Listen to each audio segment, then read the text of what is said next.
High everyone, welcome back to family YouTube channel trio dreamers. আর এটা হচ্ছে আমাদের গ্রিস সিরিজের সেকেন্ড ভিডিও। এটা হচ্ছে অ্যাথেন্স পার্ট 2।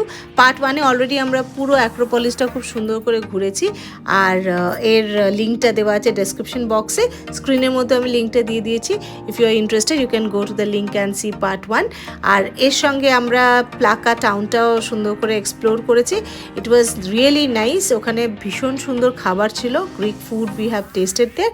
আর সেখান থেকে আমরা এখন নেক্সট যে ডেস্টিনেশনগুলো যাব সেগুলোতে আমরা ঘুরবো এই পার্ট 2-তে। অ্যাথেন্সে একটা স্পট থেকে একটা স্পট খুবই কাছাকাছি, পায়ে হেঁটে ডিস্টেন্স, ওয়াক করে যাওয়া যায়।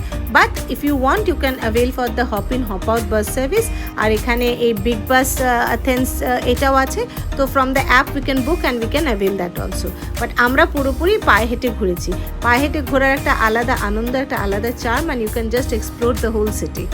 সো অলরেডি আমরা ওয়াক করে চলে এসেছি এই অলিম্পিয়ান জুইশ টেম্পল। সেটা অ্যাক্রোপলিস থেকে অনলি 500 মিটার্স, যেটা আমরা খুব ইজিলি ওয়াক করে চলে এলাম। আর মানে খুবই ভালো লেগেছে ওয়াকিংটাও। তো এটা হচ্ছে সেই টেম্পলটা যার সাথে অনেক অনেক হিস্ট্রি, অনেক মিথ জড়িয়ে আছে। যেমন এই স্ট্যাচুটা এখান থেকে মানে ভ্যানিশ হয়ে গেছে, কী করে হয়েছে কেউ জানে না। তো এটা আমরা জাস্ট বাইরে থেকেই ঘুরে দেখলাম, ভিতরে আর ঢুকিনি। 6 ইউরো মতো লাগে ভিতরে ঢুকতে। আর তার ঠিক অপোজিটে এখানে রয়েছে হেড্রিয়ান আর্চ বা হেড্রিয়ান গেট। এটা হচ্ছে একদম gateway with the central Athens to the Olympian Jewish temple. অ্যাথেন্সের জায়গাগুলো সবই মানে পায়ে হেঁটে অল্প অল্প কিছুক্ষণ পর 10 মিনিটস 15 মিনিটস সব ওয়াকিং ডিস্টেন্সে। আর ওই যে রিম ওখানে প্রচণ্ড টায়ার্ড, আর হাঁটতে পারছে না। বাইরে একা বেরোতে গেলে একটুখানি তো হাঁটতেই হবে। আর এই অ্যাথেন্স দেখলাম যা সব স্পটগুলো সব কাছাকাছি কাছাকাছি ডিস্টেন্স, তো এগুলো সব হেঁটে হেঁটেই কভার করতে হচ্ছে।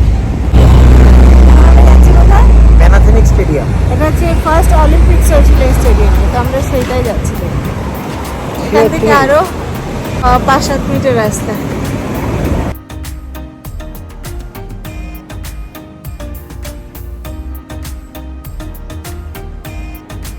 So here comes the most famous historic Olympic Stadium of Athens, যেখানে ফার্স্ট এভার অলিম্পিক্স এখানে অর্গানাইজড হয়েছিল।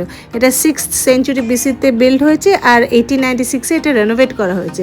আর বাই দ্য ওয়ে এটা হচ্ছে পুরো ওয়ার্ল্ডের one stadium which is totally made up of marble. So এটা আমাদের আর কি বেশি একটা ট্রাভেল করতে হয়নি, জিউস টেম্পল থেকে জাস্ট অল্প একটু ডিস্টেন্স আমরা হেঁটেই চলে এসেছি। তো রিম এখন প্রচণ্ড টায়ার্ড, ওর একটু আইসক্রিম ব্রেক দরকার। তো আইসক্রিম খেতে খেতে আমি এই পাশে গলিগুলো দেখছিলাম, একদম মানে গ্রিসের আর কি লোকাল লোকরা এখানে থাকে অ্যাথেন্সে। এটা কি মোনাস্টিকারি স্কোয়ার?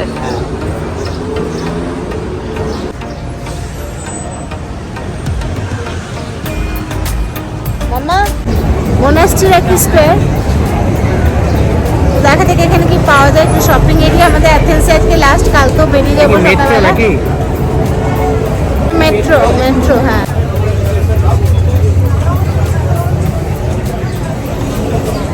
ওখানটা তো ভিড় কেন আবার এখানটা?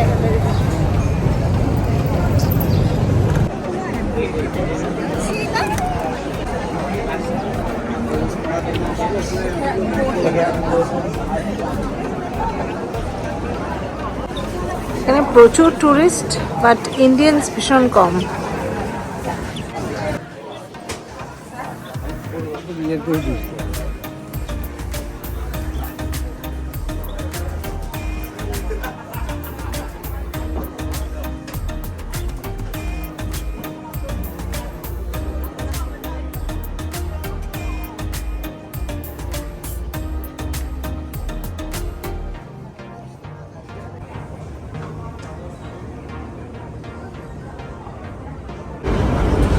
টিকিটগুলো দেখা, টিকিট কাটলি তাই তো? ট্রেনে টিকিট কাটলি তাই তো?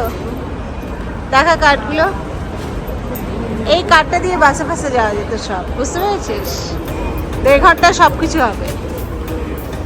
ঘন্টা হিসেবে টিকিটগুলো, এটা আমরা 90 মিনিটসে কেটেছি। এরকম 24 আওয়ার্স, 6 আওয়ার্স, 12 আওয়ার্সেরও কাটে যায়। সেগুলো অ্যামাউন্টগুলো ডিফারেন্ট। এনে ধর চ।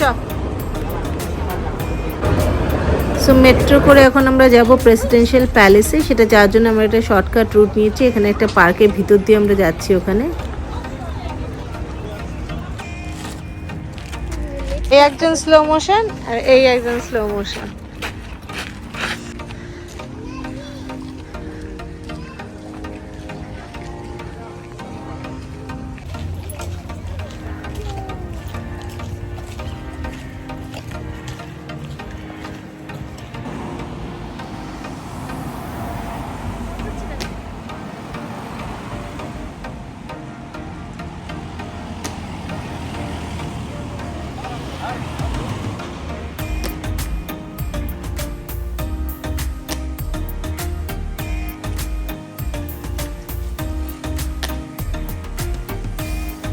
এই হচ্ছে প্রেসিডেন্সিয়াল প্যালেস আর এই যে গার্ড এখানে এরকম ভাবে, এটাই ওয়ে অফ স্ট্রোলিং হিয়ার।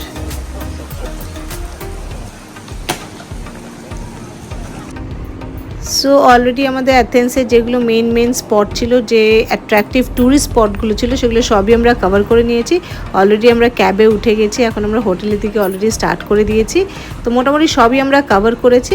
শুধু আমরা যে প্রেসিডেন্সিয়াল প্যালেসটা, সেটা সাইড থেকে আমরা স্ট্রোলিংগুলো দেখেছি, কিন্তু একটা ফ্রন্ট ভিউ হয়, যে এই হচ্ছে সেই ফ্রন্ট ভিউটা, যেখানে পার আওয়ার 1 ঘন্টা পর গার্ড চেঞ্জ হয়। সেটা খুব একটা দেখার একটা জিনিস, কিন্তু ওটা আমরা মিস করে গেলাম। তো যাই হোক, আমরা এই ফ্রন্ট ভিউটা এখান থেকে দেখে নিলাম। আর this is the last site of the ancient city of Athens.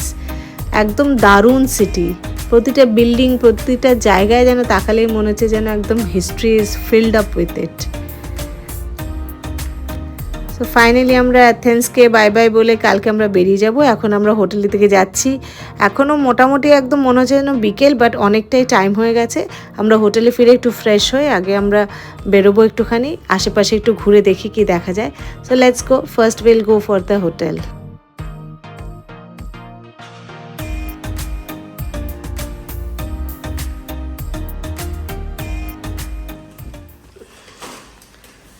Old lift, একদম ডিফারেন্ট টাইপের। অ্যাথেন্সে সব কিছু সে পুরোনোকালের মতনই রয়ে গেছে।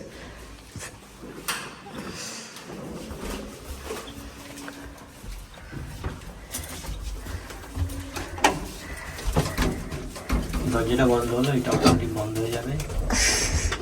বাস, চারিদিকে কাঁচ আছে, মাথার উপরেও কাঁচ আছে। ফ্রেশ হয়ে আমরা আবার একটুখানি জাস্ট একটু ঘুরে বেড়াচ্ছি, লাস্ট ইভিনিং।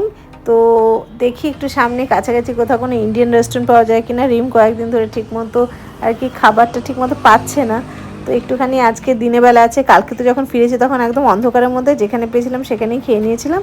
তো আজকে একটু ঘুরে দেখা যেতে পারে কাছাকাছি। এখানে দেখাও যাচ্ছে গুগলে যে একটা ইন্ডিয়ান রেস্টুরেন্ট আছে। তো এখানে ইন্ডিয়ান বলতে মনে হয় বাংলাদেশি, কারণ সব কিছু এখানে এই মিনি স্টোর সব কিছু এখানে বাংলাদেশি ওনার্সরাই এখানে পুরো সব ওন করে এগুলো। আমরা ওদের সাথে গল্প করছিলাম, কেউ কেউ অনেক বছর আগে এসছে, যেমন এই স্টোরটা থেকে আমরা অনেক কিছু কিনেছি।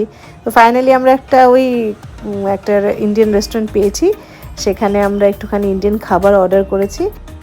এই একটা ইন্ডিয়ান রেস্টুরেন্ট যেখানে পেয়েছি, রয়্যাল কারি হাউস, বাংলাদেশি রেস্টুরেন্ট, রয়্যাল কারি হাউস। এখানে ইন্ডিয়ান, বাংলাদেশি সব রকম ফুডই সার্ভ হয়। এখানে ডাল, ভাত, সবজি, আলু ফুলকপির তরকারি আর চিকেন। আর তার সঙ্গে বড় কথা, এই 10 দিন পরে আমরা একটা ভালো চায়ের দোকান পেয়েছি, দুধ চা। এখানে কোথাও আমরা এতদিন দিয়ে ঘুরছি, কোথাও দুধ চা পাওয়া যায় না, সব জায়গায় লিকার চা। ওরা দুধ চা সেরকম জানে না। তো একদম আমাদের যেরকম একদম গাঢ় করে দুধ চা খেলাম। তো আপাতত এই অনেকদিন পর রিমের মুখে একটু হাসি ফুটেছে। এতদিন খেতে পাচ্ছিল না কিছু। এখন বাজে কটা বাজে?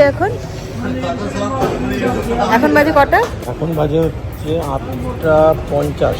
এখন বাজে 8:50, মানে প্রায় 9টা বাজতে চললো। এখনো এরকম আলো। আমরা ডিনার কমপ্লিট করে নিলাম। আমাদের ভোরবেলা বেরোতে হবে স্যান্টোরিনির জন্য, তার জন্য আমরা তাড়াতাড়ি করে ডিনারটা করে নিলাম। তাড়াতাড়ি মানে 9টা বাজে, বাট এখানে এখনো পুরো আলো। এখানে একটা জিনিস হচ্ছে, এখানে প্রচুর বাংলাদেশি রেস্টুরেন্ট আর বাংলাদেশি শপ, যেরকম আমরা আগে এটা ইটালিতেও পেয়েছি।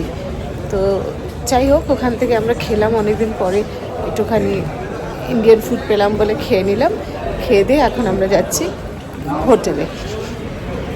কালকে স্যান্টোরিনির জন্য আমাদের 7 আওয়ার্স আমাদের ফেরি ট্রাভেল করতে হবে।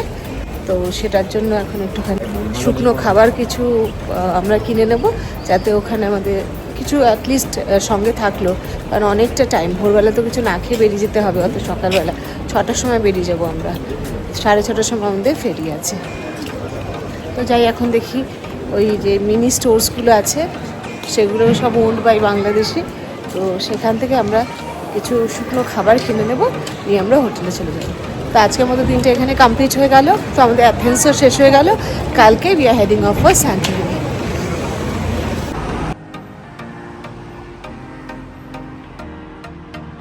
So that was all from the city of Athens. দারুণ ঘুরলাম, দারুণ ভালো লেগেছে, আর যতটা পেরেছি সবাইয়ের সাথে শেয়ার করতে চেষ্টা করেছি। So if you like, do like, share and subscribe to my channel Trio Remars, and stay tune for our upcoming videos of Greece. Stay happy, stay blessed, bye for now.